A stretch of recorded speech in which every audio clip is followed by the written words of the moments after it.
Hello everyone, आज है 14 जून और आज इस वीडियो में हम बात करने जा रहे हैं भारत हैवी इलेक्ट्रिकल्स लिमिटेड के बारे में। देखिए 67 रुपीज का ये शेयर है। 11% की आज हमें यहाँ पर गिरावट देखने को मिली है और ये गिरावट आई है इनके क्वार्टर 4 के कमजोर नतीजे के बाद। बड़ा नुकसान इन्होंने दिखाया है, तकरीबन 1000 करोड़ का नुकसान इनको हुआ है क्वार्टर 4 में। और उसके बाद शेयर इतना टूट गया, और इतना ही नहीं, जो बड़े बड़े ब्रोकरेज फर्म्स है उनकी भी जो कमेंट्री आई है वो बहुत ही बुरी है इस शेयर के लिए। टारगेट प्राइस तकरीबन आधे से भी कम बताए जा रहे हैं इनके। वीडियो में हम उसके बारे में बात करेंगे, 3 बड़े ब्रोकरेज फर्म की कमेंट्री के बारे में, और ये जो शेयर 67 रुपीज का है, खरीदारी का मौका है कि नहीं, यहाँ पर उसके बारे में भी हम चर्चा करेंगे। लेकिन उससे पहले अगर आपने अभी तक चैनल को सब्सक्राइब नहीं किया है तो प्लीज अभी इसे सब्सक्राइब कर लीजिए, क्योंकि आगे भी बहुत सारे वीडियोस हैं जो आपको काफी ज्यादा हेल्प करेंगे।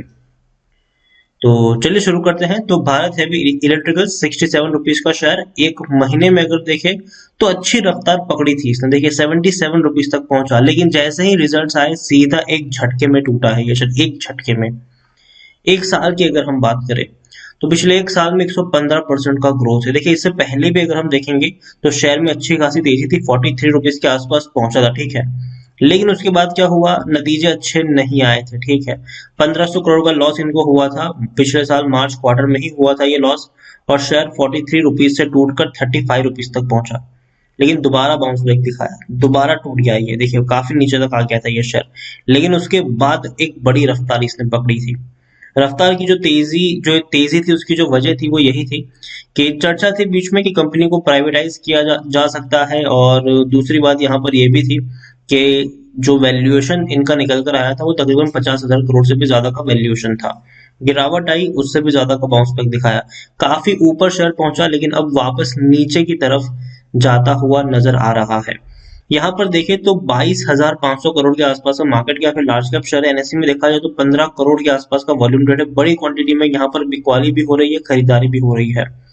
अब देखिए 1034 करोड़ का नुकसान इनको हुआ है। प्रॉफिट अगर हम देखें तो 1034 का इनको लॉस हुआ है, जो पिछले साल 1500 करोड़ का था, ठीक है। पिछले साल 1500 करोड़ का लॉस था, इस बार 1000 करोड़ का है। लेकिन पिछले क्वार्टर में 217 करोड़ का नुकसान था, तो उसके कंपेयर में ये नुकसान ज्यादा है। लेकिन अच्छी बात यहाँ पर यह भी थी कि 7,000 करोड़ से भी ज्यादा का इनका नेट सेलिंग थी, जो बहुत बढ़िया थी, क्योंकि पिछले क्वार्टर में सिर्फ 4,400 करोड़ करोड़ का नेट सेल था और पिछले साल 5,000 करोड़। तो उसके कंपैरिजन में जो सेलिंग हुई है वो बड़ी है यहाँ पर, लेकिन नुकसान भी उतना ज्यादा बढ़ा क्योंकि खर्चे इनके बढ़ गए हैं। यहाँ पर देखा जाए तो प्रमोटर के पास 63.17% की होल्डिंग है। प्रमोटर कौन है? सरकार यहाँ पर प्रमोटर है, और एक भी शेयर गिरवी नहीं है। एफआईएस के पास 4.47% की होल्डिंग है, 1.33% की होल्डिंग यहाँ पर म्यूचुअल फंड के पास है। तो बड़े फंड हाउसेस के पास बड़ी क्वांटिटी है। आप देखिए यहाँ पर 10.83% की होल्डिंग इंश्योरेंस कंपनी के पास है, और एलआईसी भी 10.07% की होल्डिंग लेकर बैठे हैं। बड़ी क्वांटिटी फंड हाउसेस के पास है। लेकिन जो एक शॉकिंग चीज है वो ये है कि भैया ब्रोकरेज के द्वारा बेचने की बात की जा रही है। लेकिन मेरा अपना क्या यहाँ पर ओपिनियन होगा वो भी मैं वीडियो के अंत में जरूर बताऊंगा। अब देखिए 18% तक आज शेयर टूट गया था। अगर हम आज के दिन की बात करें तो शेयर 18% तक टूटा था। 62 रुपीज तक शेयर चला गया था आज के दिन में। अगर देखिए शुरुआती दौर में 62 रुपीज तक गया था शेयर, लेकिन बाद में रिकवर किया और अभी 67 68 के करीब ये ट्रेड कर रहा है। लेकिन यहाँ पर देखेंगे तो 18% की इतनी भयंकर हमें गिरावट देखने को मिली है, और इस गिरावट की जो सबसे बड़ी वजह है वो ये है कि इनके जो क्वार्टरली रिजल्ट्स आए थे वो अच्छे नहीं थे। अब देखिए यहाँ पर कंपनी के कंसोलिडेटेड जो नेट लॉस है वो 1036 करोड़ का है। जो पिछले साल इनका जो नुकसान हुआ था वो 1532 करोड़ का था, ठीक है। 1532 करोड़ का नुकसान था, इस बार 1000 करोड़ का नुकसान है। तो कम जरूर है, लेकिन धीरे धीरे अगर हम देखें तो ये रिकवर कर रहा था। पिछले क्वार्टर में 217 करोड़ का लॉस था, तो उसके कंपैरिजन में ये 1000 करोड़ का लॉस काफी बड़ा है। दूसरी तरफ जो इनकी इनकम है वो बढ़ी है। देखिए इनकम में बढ़ोतरी हुई है, 7,245 करोड़ की इनकम हुई है। इस साल की मैं बात, इस क्वार्टर की मैं बात करूँ क्वार्टर 4 की, जबकि पिछले साल 5,165 करोड़ की इनकम थी।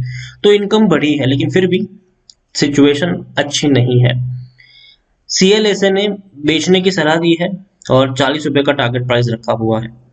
और यहाँ पर ये भी किया है उन्होंने, the quarter four was weak with its execution, it's clean up it's balance sheet with 1800 crore in provision. तो ये एक अच्छी बात यहाँ पर नहीं है, और प्रेशर भी है इनका काफी ज्यादा झेलने को मिल भी रहा है। दूसरा, कोटक इंस्टीट्यूशन इक्विटीज है, उनके द्वारा भी बेचने की सलाह है और 34 रुपए का टारगेट प्राइस है। तीसरी जो ब्रोकरेज फर्म है वो है गोल्डमैन सैच, बेचने की सलाह है गोल्डमैन सैच की भी, और 23 रुपए का। भाई साहब ये तो बहुत नीचे हो गया टारगेट प्राइस। हालांकि मुझे नहीं लगता कि 23 रुपए तक जाएगा, इवन 35 रुपए तक भी जाएगा ऐसा मेरा मानना नहीं है। बाउंस बैक करेगा, लेकिन हाँ गिरावट आने वाली है और थोड़ी सी गिरावट आ भी सकती है। यहाँ पर अगर 1000 करोड़ का जो नुकसान हुआ है उसमें वन टाइम प्रोविजन भी की गई है वो 400 करोड़ की, लेकिन उसको भी अगर हम काउंट ना करें तो भी 600 करोड़ का नुकसान तो इनको हुआ ही है। तो अच्छे रिजल्ट्स बिल्कुल भी नहीं थे, और यही वजह है कि शेयर टूट रहा है, बिखर रहा है। यहाँ पर अगर हम देखें भेल के बारे में, टेक्निकल रेटिंग अभी अच्छी नहीं है, बिल्कुल भी डाउन ट्रेड है, गिरावट के संकेत है। इतना ही नहीं, according to money control user 91% लोग खरीदने की सलाह दे रहे हैं, 6% लोग बेचने की बात करें, 3% लोग होल्ड करने की यहाँ पर नसीहत दे रहे हैं। और तो और अगर हम यहाँ पर देखें तो रेवेन्यू में बहुत बहुत बहुत गिरावट आई है। 2019 में जहां 30,000 करोड़ के आसपास के रेवेन्यू थे, आज वो 17,000 करोड़ में निपट गए हैं। प्रॉफिट्स अगर हम देखें तो नुकसान बढ़ रहा है, जहां 17, 18 और 19 में अच्छे प्रॉफिट्स थे, इवन इंक्रीजिंग मोड में थे, 20 और 21 में ये नुकसान ज्यादा देखने को मिल रहे हैं। आप देखिए यहाँ पर 2017 के साल में 475 करोड़ का प्रॉफिट था, बाद में 2018 में ये 828 करोड़ रहा, 2019 में ये 1188 करोड़ रहा, 20 में 1500 करोड़ का नुकसान हुआ और 21 में 2745 करोड़ का नुकसान हुआ। तो नुकसान बढ़े हैं ये, और ये पॉजिटिव संकेत नहीं है यहाँ पर। लेकिन लेकिन इसका मतलब ये नहीं कि ये कंपनी खराब है। देखिए भेल एक सरकारी कंपनी है और खर्चे इनके बढ़े जरूर है, लेकिन दूसरी तरफ इनकम बढ़ी है, और खर्चे बढ़ने की वजह से जो नुकसान हमें देखने को मिल रहा है वो भी यहाँ पर बढ़े हैं। यहाँ पर भेल में मैं ये कहूंगा कि अगर आपने खरीदारी करी है, ठीक है, ऊपर के लेवल पर अगर आपकी बाइंग है, तो मेरे हिसाब से आपको यहाँ पर बने रहना चाहिए, लॉस में निकलना नहीं चाहिए, बने रहना चाहिए। और अगर शेयर यहाँ से नीचे जाता है तो आपको एवरेजिंग का मौका यहाँ पर मिलेगा। मेरे हिसाब से 60 रुपए के नीचे अगर शेयर जाता है तो वहां से आप धीरे धीरे एवरेज करके चल सकते हैं। मतलब कि अगर 60 रुपए पर पहुंचता है तो अगर मान लीजिए कि आपको यहाँ पर 500 शेयर खरीदने हैं, ठीक है, तो 60 रुपए पे अगर शेयर पहुंचता है तो 200 क्वांटिटी आप ऐड करें, वेट करिए, 50 पे जाए ये शेयर तो और 300 क्वांटिटी आप उस लेवल पर ऐड करिए। 50 से नीचे जाना मुझे लगता है कि बहुत ही ज्यादा मुश्किल है, भले ही बड़े ब्रोकरेज हाउस के द्वारा इतने कम टारगेट दिए गए हो, 40 रुपए का, 34 का, 23 का, लेकिन 23 तक तो नहीं जाएगा ये शेयर। इतने भी बुरे नहीं है इनके रिजल्ट्स, हालांकि बुरे हैं लेकिन इससे पहले भी खराब जो नतीजे हैं ये कंपनी दिखा चुकी है, लेकिन फिर भी ये उतने नीचे तो नहीं गया था। इवन अगर मैं आपको पिछले साल कोरोना की हालत दिखाऊं तो 23 रुपए तो भैया पिछले साल कोरोना के वक्त 19 रुपए का ये शेयर था, ठीक है, 19 रुपए का ये शेयर था, उसका हमें काफी बड़ी रफ्तार देखने को मिली है। तो मेरे हिसाब से अगर गिरावट आती भी है यहाँ पर तो 50 रुपए से नीचे तो ये शेयर नहीं जाना चाहिए। हालांकि थोड़ी बहुत गिरावट आ सकती है यहाँ पर, फ्रेश बाइंग की सलाह अभी नहीं है, लेकिन खरीदारी करिए तो पैनिक में निकलना भी नहीं चाहिए। क्या पता कि 65 पे जाके दोबारा बाउंस बैक दिखा दे, 60 पे जाके दोबारा बाउंस बैक दिखा दे, तो नीचे कहां तक जाएगा ये कहना मुश्किल है।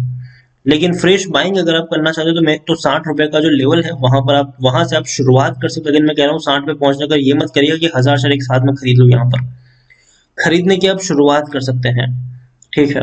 और दूसरी बात, जिस तरीके से हम बात कर रहे हैं make in India, made in India की, आने वाले समय में भेल के पास काफी सारे काम हैं और काफी सारे प्रोजेक्ट इनके पास है, कंपनी हैंडल भी करेगी, मैनेज भी करने वाली है, और अच्छी कंपनी तो है, बुरी कंपनी नहीं है। रफ्तार समय रहते देखने को मिल सकते, लेकिन वक्त लगेगा, ठीक है। अब ऐसा मान के हम नहीं चल सकते कि हाँ अभी अभी अभी के अभी जाके मैं खरीदारी कर लूं, जी नहीं। ये जो ब्रोकरेज फर्म्स हैं उनकी भी जो रेटिंग है उसको भी हम नजरअंदाज नहीं कर सकते, लेकिन जो इतने कम टारगेट प्राइस है वो शायद मेरे गले नहीं उतर रहे हैं। 23 रुपए का टारगेट और 34 का टारगेट मेरे गले नहीं उतर रहा है। 40 तक नहीं जाएगा, लेकिन हो सकता है कि बहुत ही वर्स्ट केस सिनारियो में 45 तक शेयर चला जाए, ठीक है। लेकिन उससे नीचे तो मेरे हिसाब से नहीं जाएगा। और हाँ, 50 रुपए या 55 रुपए से मुझे लगता है कि बाउंस तक देखने को यहाँ पर मिल सकता है, लेकिन वहां तक भी जाएगा कि नहीं ये कहना मुश्किल है। ओवरऑल खरीदारी करिए, बने रहिए, लॉस में है तो। और नीचे के लेवल पर अगर फ्रेश बाइंग करना चाहते हैं तो 60 रुपए के लेवल से आप खरीदारी की शुरुआत कर सकते हैं। भेल अच्छी कंपनी है, बुरी कंपनी नहीं है, सरकारी कंपनी है। कभी भी सरकार यहाँ पर कोई भी पासा पलट सकती है, क्योंकि आजकल सरकारी कंपनियों में ये चीज देखने को मिल रही है। कोई भी पीएसयूज कभी भी तेजी दिखा देता है। तो इसीलिए पैनिक में आकर बेचना नहीं चाहिए मेरे हिसाब से, जब आपको पता है कि कंपनी फंडामेंटली उतनी बुरी नहीं है। हालांकि नतीजे अच्छे नहीं आए हैं, उम्मीद की जा रही थी कि इस बार अच्छे रिजल्ट्स आएंगे, लेकिन वो नहीं आए हैं। और जब उम्मीद थी और नहीं आए तो भैया और ज्यादा बड़ा पैनिक देखने को मिल जाता है। यहाँ पर वीडियो को यहीं पे एंड करूंगा, और एक चीज कहूंगा, जो भी वीडियोस होते हैं वो एजुकेशन पर्पस के लिए होते हैं। अगर आप ट्रेडिंग के लिए उसको इस्तेमाल करते हैं तो एक बार खुद से भी उसकी रिसर्च जरूर करें। तो पसंद आया हो वीडियो तो लाइक कर, शेयर कर, चैनल पर अगर पहली बार है तो प्लीज सब्सक्राइब करें। और भारत हैवी इलेक्ट्रिकल्स लिमिटेड के बारे में आप क्या सोचते हैं, और ये जो 3 बड़े ब्रोकरेज फर्म के टारगेट है, सीएलएसए, कोटक और गोल्डमैन सैच, इसके टारगेट के बारे में आप क्या सोचते हैं वो भी आप मुझे कमेंट में लिखकर बता सकते हैं। Thank you.